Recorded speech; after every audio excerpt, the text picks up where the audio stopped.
벙커원교회 수요예배 오신 여러분을 환영합니다. 마음을 정리하고 묵도하심으로 12월 20일 수요예배를 하나님께 드리겠습니다.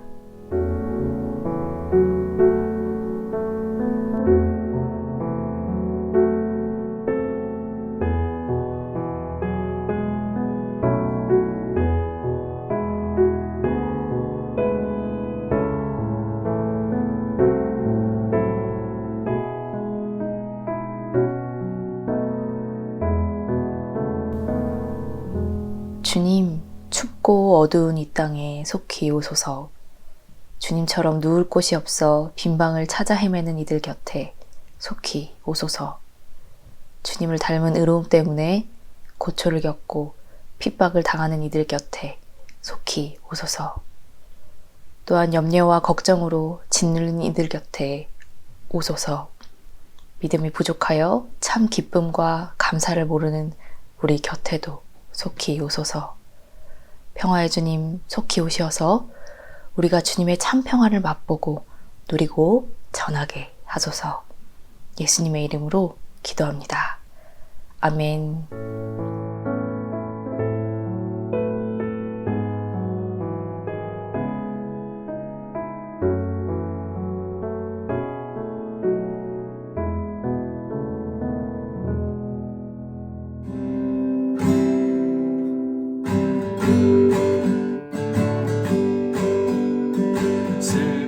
마음 있는 사람 예수 이름 믿으며 영원토록 변함없는 기쁜 마음 얻으리. 예수의 이름은 세상의 소망이요 예수의 이름은 천국의 일세. 거룩하신 주의 이름 너의 방패 삼으라. 환난 시험 당할 때에 주께 기도드려라. 예수의 이름은 세상의 소망이요 예수의 이름은 천국의 기쁨일세. 존귀하신 주의 이름 우리 기쁨 되도다. 주의 품에 안길 때에 기뻐 찬송 부르리. 예수의 이름은 세상의 소망이요 예수의 천국의 기쁨일세. 우리 갈 길 나간 후에 보좌 앞에 나가 왕의 왕께 경배하며 멸류관을 드리니. 예수의 이름은 세상의 소망이요 예수의 이름은 천국의 기쁨일세.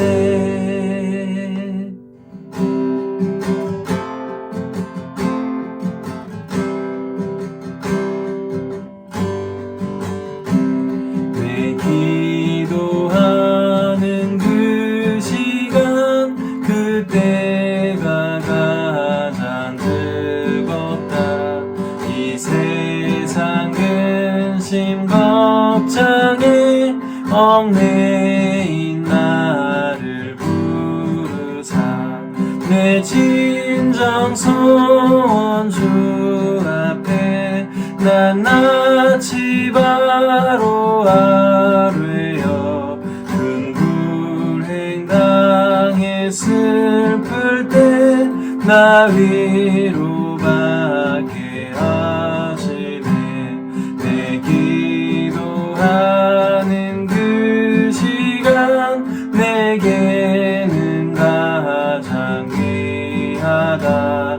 저 광야 같은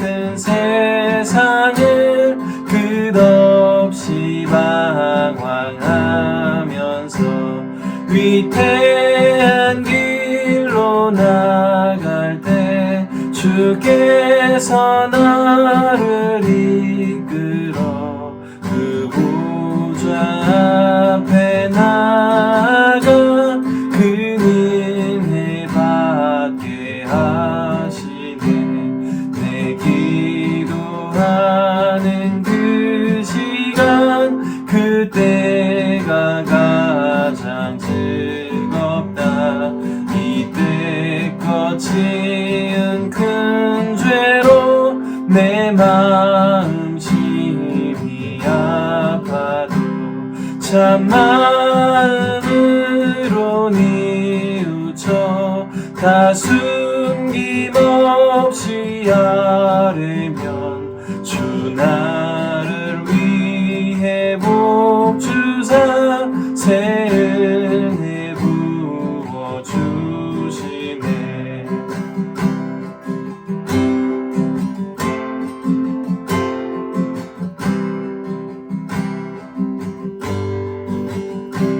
내 기도하는 그 시간 그때가 가장 즐겁다. 주 세상에서 일찍이 저 요란한 곳 피하여 빈들에서나 산에서 온 밤을 새워 지내사 주 예수 진히 기도로 큰 본을 보여주셨네. 아멘. 오늘 함께 볼 말씀은 빌립보서 4장 4절에서 7절입니다. 주님 안에서 항상 기뻐하십시오. 다시 말합니다. 기뻐하십시오. 여러분의 관용을 모든 사람에게 알리십시오. 주님께서 가까이 오셨습니다. 아무것도 염려하지 말고 모든 일을 오직 기도와 간구로 하고 여러분이 바라는 것을 감사하는 마음으로 하나님께 아뢰십시오. 그리하면 사람의 헤아림을 뛰어넘는 하나님의 평화가 여러분의 마음과 생각을 그리스도 예수 안에서 지켜줄 것입니다. 아멘. 날씨가 많이 추워졌습니다. 시린 바람이 뼛속까지 파고드는 것 같은 이 겨울에 포근한 자리에서 이렇게 예배를 드릴 수 있음이 참 감사합니다. 그런데 내 몸이 추위를 피하는 것을 구하고 그것에 대해서 감사하는 것에서 끝나지 않고 우리가 또 어떤 것을 구하고 기도해야 하는가 생각하게 해주는 기도가 하나 있어 나누려고 합니다. 지난주 우리 교회 한 교우분이 손글씨로 적어주신 기도입니다. 집은 있으나 방황할 수밖에 없는 사람들이 잠시 들러 기도할 수 있는 따뜻한 기도실이 있는 교회를 얻게 도와주세요. 이 겨울을 맨몸으로 견뎌야 하는 분들, 그리고 몸을 녹일 곳은 있으나 긴 겨울밤과 같은 시간을 보내면서 방황하는 분들이 몸을 녹이고 마음을 녹이며 따뜻한 주님을 만날 수 있기를 기도하는 그 마음이 참 귀합니다. 영하로 한참 내려간 이 추운 겨울, 또 겨울밤같이 냉혹한 이 세상에서도 우리가 온기를 잃지 않고 살아갈 수 있는 것은 바로 이런 기도를 드리는 분들이 우리 곁에 계시기 때문이 아닐까 생각을 합니다. 이틀 뒤면 1년 중 가장 밤이 길고 낮이 가장 짧다는 동지입니다. 동지에는 따뜻한 팥죽을 쑤어서 나눠 먹는 풍습이 있지요. 이 밤이 제일 길다라고 하는 동지를 기점으로 그 다음 날부터 밤이 점점 짧아지면서 낮이 길어지기 시작합니다. 그러면 사실 동지 이후로 날씨가 따뜻해져야 하는데 동지를 지내고도 아주 혹독하게 추운 겨울이 한 달 이상 이어집니다. 지구에 햇빛이 실제로 비춰지는 것과 실제로 지구가 데워져서 기온으로 그것이 나타나는 것 사이에 시차가 있기 때문입니다. 해가 짧아지면서 지구가 점점 식어간 결과가 추위인데 실질적인 추위는 오히려 해가 다시 길어지기 시작하는 동지로부터 약 한 달 후에 나타나게 되는 겁니다. 그래서 동지로부터 한 달 뒤인 1월 말이 가장 춥지요. 대한도 바로 이 한 달 무렵 뒤에 있습니다. 반면 1년 중 해가 가장 긴 날인 하지는 6월 하순경입니다. 마찬가지로 해는 그날 낮이 가장 길지만 정작 날이 가장 더워지는 그때는 그 하지로부터 약 한 달 정도 후인 7월 말부터 8월 초입니다. 즉 겨울에는 동지로부터 약 한 달 후가 가장 춥고 여름에도 하지로부터 약 한 달 후가 가장 덥다는 것이지요. 이렇게 지구가 데워지는 데 시간이 필요한 것처럼 우리 삶과 신앙도 데워지고 익혀지는데 시간이 필요하지 않은가 생각이 듭니다. 현대 문명은 조금의 기다림도 용납하지 않고 클릭 한 번에 완전히 다른 페이지가 펼쳐져야 한다고 우리를 몰아세우고 있지만 실제로 삶은 우리가 정성을 들이고 애쓰면서 조금씩 데워지고 변해가는 그 시간을 기다리고 견디는 과정인 셈입니다. 우리가 드리는 기도도 마찬가지일 것입니다. 잘 작동되는 휴대폰의 어플리케이션처럼 우리가 기도하고 아멘 하는 동시에 우리가 기도한 그 결과가 새로운 페이지처럼 펼쳐지지는 않습니다. 우리 삶 또한 우리가 말로 드린 기도와 같도록 우리가 매일매일 애써 나갈 때, 그렇게 기도하는 마음으로 하루하루를 쌓아갈 때 그 시간이 충분히 쌓인 뒤에 주님께서 응답하시는구나 하는 것을 우리가 깨달아 알게 되는 것처럼 말입니다. 오늘 함께 읽은 빌립보서는 사도 바울이 빌립보의 교우들에게 쓴 편지입니다. 빌립보 교회는 바울이 유럽 땅에 세운 첫 번째 교회였습니다. 빌립보 교우들은 바울을 스승으로서도 참 존경했고 또 무한한 애정을 바울에게 보여줬습니다. 빌립보 교우들은 바울이 감옥에 갇혀있을 때 사람을 보내기도 하고 바울에게 이런저런 지원을 아끼지 않는 그런 바울이 의지할 만한 교회였습니다. 그래서 바울에게도 빌립보 교회가 참 각별한 공동체였던 것 같습니다. 바울은 자신이 직접 노동해서 선교비와 생계비를 벌었지만 빌립보 교회의 물질적 도움만큼은 기쁜 마음으로 받아들였습니다. 바울이 이렇게 빌립보 교회를 각별하게 생각했던 것은 자신에 대한 애정과 지원 때문만은 아니었겠지요. 바울의 복음이 전해지는 순간부터 빌립보 교우들은 진실한 마음을 지키면서 복음을 전하는 일에 바울과 함께 열심을 다했던 그런 동역자의 교회였습니다. 외롭게 복음을 전하던 바울은 이 빌립보 교우들을 진정한 동역자로 여기고 서로 의지하며 복음 전하는 일에 힘썼습니다. 오늘 본문의 바로 앞구절인 4장 3절을 살펴보면 바울은 빌립보 교우들을 진정한 동지라고 부릅니다. 이 구절의 원어를 풀어보면 진정한 동지라고 번역된 말은 나와 같은 멍에를 맨 자라는 뜻입니다. 바울은 빌립보 교우들을 자신과 같은 멍에를 맨 동지로 여기고 함께 주님의 복음을 전파했습니다.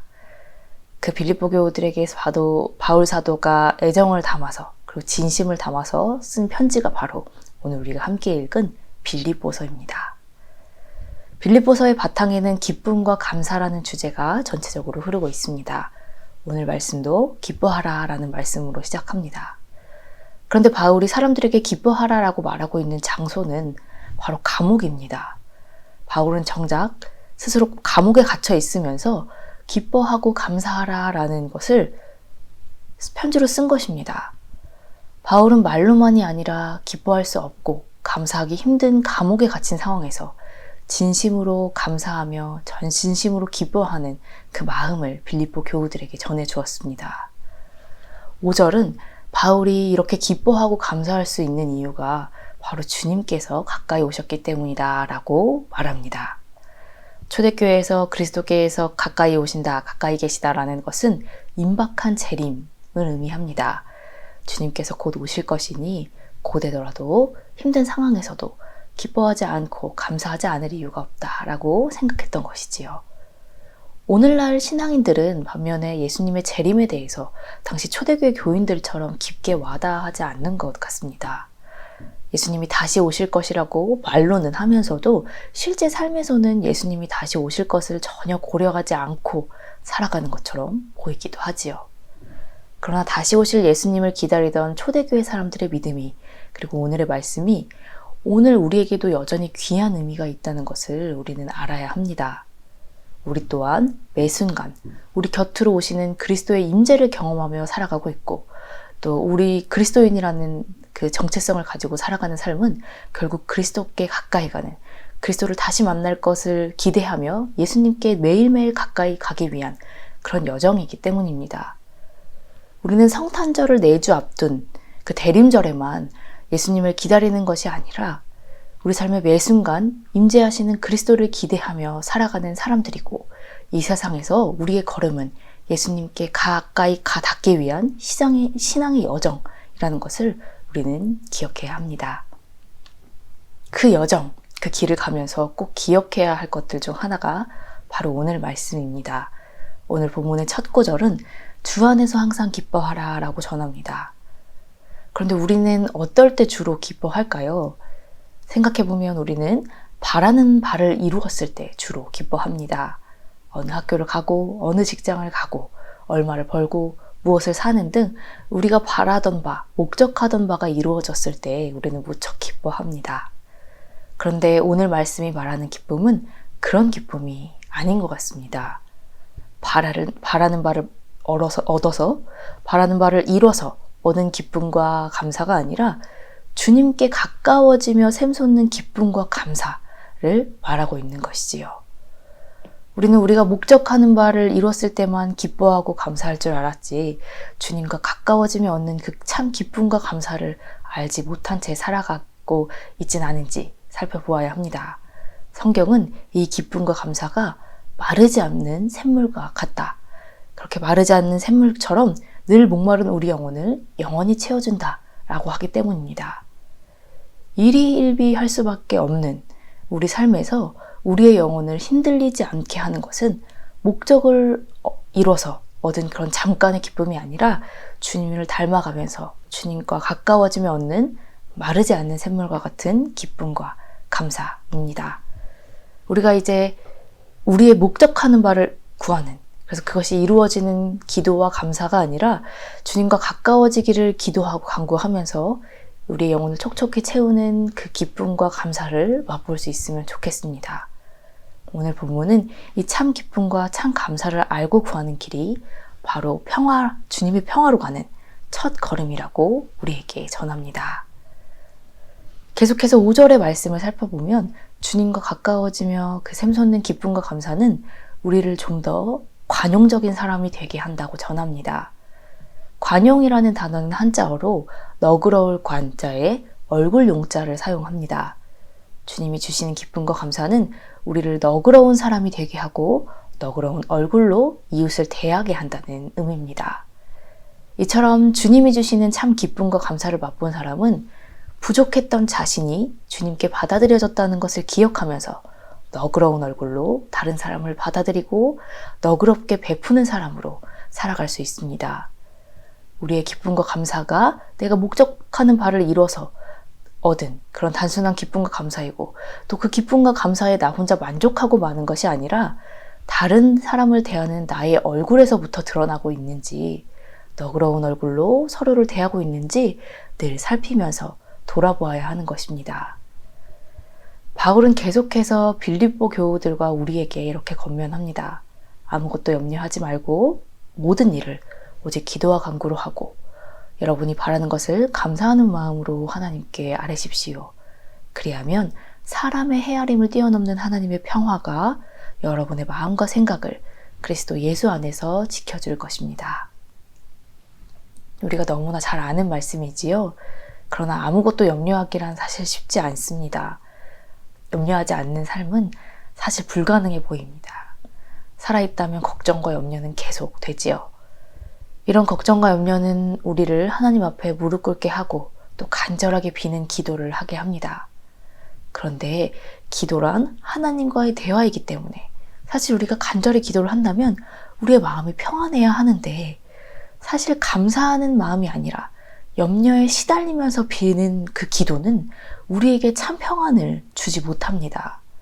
그래서 바울 사도는 기도와 간구를 하되 염려가 아니라 감사하는 마음으로 기도하라고 우리에게 말하고 있는 것입니다.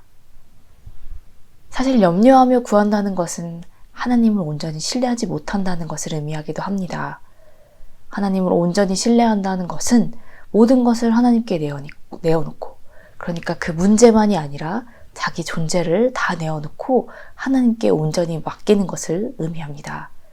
그래서 진정으로 하나님께 내어놓고 내려놓은 사람은 자기가 드릴 수 있는 모든 것을 하나님께 다 맡겼기 때문에 불안과 염려에 시달리지 않고 평안을 얻을 수 있는 것이지요. 우리가 염려와 걱정이 우리를 감싸고 또 우리를 흔들 때 하나님을 온전히 신뢰할 수 있는 방법은 생각보다 어렵지 않습니다.